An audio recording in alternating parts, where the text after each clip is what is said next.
Hi friends, welcome back to Manasa recipes. Today tasty and healthy recipe వచ్చేసి చిన్న మెంతం కూర tomato పప్పుని ఇలా ఒకసారి ట్రై చేయండి.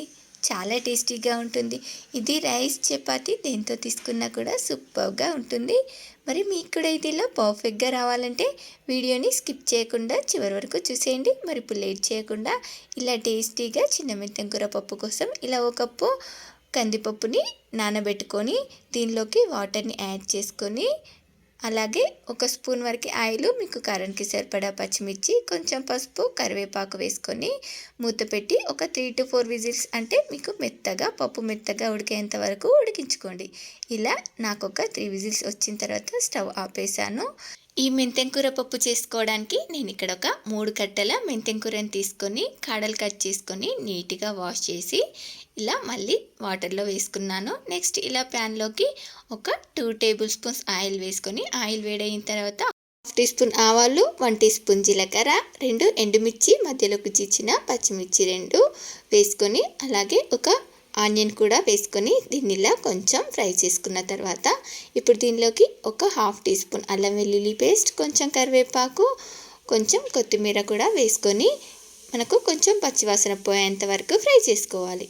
దీన్ని పచ్చివాసన పోయేంత వరకు ఫ్రై చేసుకున్న తర్వాత మనం ముందుగా నీట్గా వాష్ చేసి పెట్టుకున్న ఈ మెంతం కూరని వాటర్లో నుండి తీసి ఇలా వేసుకొని దీన్ని బాగా ఫ్రై చేసుకోవాలి.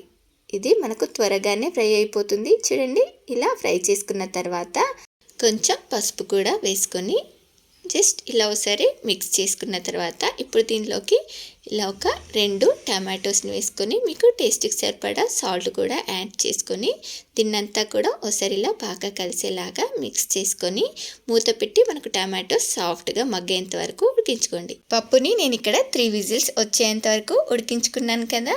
చూడండి, పప్పు ఎంత సాఫ్ట్గా బాగా ఉడికిపోయింది కదా. మీరు కూడా ఇలా పప్పుని సాఫ్ట్గా ఉడికించుకున్న తర్వాత ఇప్పుడు దీనిలోకి ఒక చిన్న నిమ్మ సైజ్ అంతా చింతపండుని రసం తీసుకొని వేసేసుకొని ఇలా ఒకసారి కలిపేసి దీనిలోకి కావాలంటే ఇంకొంచెం వాటర్ని యాడ్ చేసుకోండి. నేను ఇంకొక 1/2 గ్లాస్ వాటర్ని యాడ్ చేసుకున్నాను.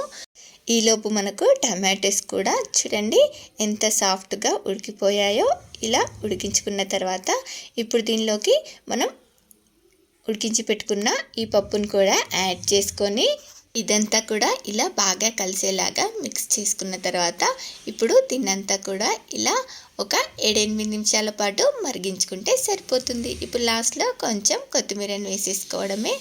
ఇలా మనకు చాలా ఈజీగా హెల్తీ అండ్ టేస్టీ మెంతికూర టమాటో పప్పు రెడీ అయిపోయింది. మరి మీలో ఎంతమందికి ఈ రెసిపీ నచ్చిందో ఒక లైక్ చేసి కామెంట్ చేయండి. అలాగే మరిన్ని టేస్టీ అండ్ హెల్తీ రెసిపీస్ కోసం మానస రెసిపీస్ ఛానల్ని సబ్స్క్రైబ్ చేసి దాని పక్కనే ఉన్న బెల్ సింబల్ని క్లిక్ చేయండి. Thank you for watching my video.